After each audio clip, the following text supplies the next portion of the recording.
Hello everyone, কেমন আছো সবাই? আশা করি সবাই অনেক ভালো আছো। তো এটা ছিল আগস্টের 2 তারিখের ভিডিও, যেদিন ছিল আমার একটা শ্যুটটা ঠিক হয় ঠিক 8 থেকে 9 মাস আগে। বাট যেহেতু মেকআপ আর্টিস্ট মানে আফসানা দি ওর বিয়ে পড়ে যায় মাঝখানে, তাই আমাদের শ্যুটটা অনেক দিন ধরে পোস্টপন্ড হয়ে থাকে। শ্যুটটা নিয়ে আমি তো ছিলাম খুবই এক্সাইটেড, সাথে সাথে আফসানা দিও আমার সাথে এটা প্রথম কাজ। দুজনাই এক প্রকার প্রচুর এক্সাইটেড ছিলাম, কারণ আফসানা দির সাথে পরিচয় আমার বহু আগে, যখন আমার না ছিল কোনো ফলোয়ার্স, না ছিল কোনো কিছু। আমরা দুজনেই ফেসবুকে অনেক দিন আগে থেকেই কথা বলতাম, বাট হঠাৎ করেই আমাদের ঠিক হয় যে আমরা একটা শ্যুট করবো। এন্ড আফসানা দি আমাকে অ্যাজ এ মডেল বলে যে আমি যেন তার শ্যুটটা করি। তো আমি সেই মতো রাজি হয়ে গেছিলাম। বাট মাঝখানে আফসানা দির বিয়ে পড়ে যায়, যার জন্য আমাদের শ্যুটটা কমপ্লিট করতে অনেকটা প্রায় লেট হয়ে গেল। প্রায় 8 মাসের কাছাকাছি হয়ে গেল আমাদের শ্যুটটা নিয়ে কথা বলা। দেন হঠাৎ করে ঠিক করি যে জুলাইয়ের 20 তারিখে আমরা শ্যুট করবো। বাট সেটাও কিছু প্রবলেমের জন্য আমরা করে উঠতে পারিনি। দেন আমরা গিয়ে ঠিক করি যে না, রবিবার দিন মানে আগস্টের 2 তারিখ একদম কনফার্ম ডেট যে আমরা ওই দিন শ্যুটটা করবো, যত যাই হয়ে যায়। তো সেরকম আমি আমার বেস্টিকে নিয়ে চলে যাই আফসানা দি যেখানে বলেছিল লোকেশন তেলিপুকুর, ওখানে গিয়ে ও আমাকে নিতে এসেছিল। ওখান থেকে আমরা স্টুডিও যাই। দেখো, আমি কিন্তু প্রফেশনাল মডেল না, আমি একজন কন্টেন্ট ক্রিয়েটার। আমি ডেইলি ব্লগ বানাই আর আমাদের লং ডিস্টেন্স রিলেশনশিপটা ভিডিও বানাই, যেটা তোমরা খুবই পছন্দ করো। তো সেই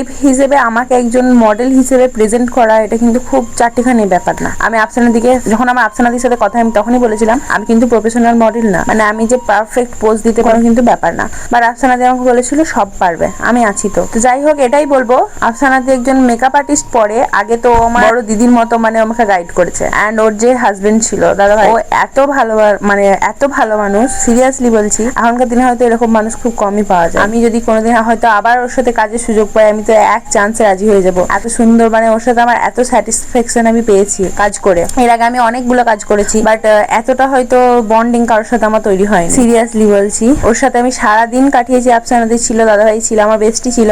আমার দাদা ভাই যেহেতু এখন নেই বাড়িতে, তো আমাকে এখন সব জায়গায় আমার বেস্টি নিয়ে যায়, আমার সাথে যায়, আমার আরেকটা কাজ। তো এক কথায় বলতে গেলে সেদিন শ্যুটটা করে সত্যি আমি খুব মানে খুব এনজয় করেছি শ্যুটের দিনটা। এন্ড তোমাদের কাছে যতটুকু ছবি বা পোস্ট আপলোড করেছি তোমরা অনেক ভালোবাসা দিয়েছো, যেটা আমার আরো ভালো লেগেছে। এতে হয়তো আমি যতটা উৎসাহ পেয়েছি আমি জানি না, বাট আফসানা দি আরো বেশি উৎসাহ পাবে। ওর কাজটা তোমাদের এত পছন্দ হয়েছে এটা ভেবে। তো সেদিন এত মজা করেছি, সারাদিন কি কি করেছি না করেছি, কত কি হয়েছে না হয়েছে, সেটার জন্য আমি একটা লং ভিডিও আপলোড করবো আমার ইউটিউব চ্যানেল। আমার ইউটিউব চ্যানেলের নাম হলো সুমাই অফিসিয়াল 1819। তো যারা যারা এখনো অব্দি সাবস্ক্রাইব করোনি প্লিজ সাবস্ক্রাইব করে দাও। আর আমার লং ভিডিও আমি ওখানে বেশি আপলোড করি, তো সবাই ব্লগ দেখতে যদি চাও অবশ্যই সাবস্ক্রাইব করো, পাশে থাকো। আর লং ব্লগ খুব তাড়াতাড়ি আপলোড হয়ে যাবে। বাই।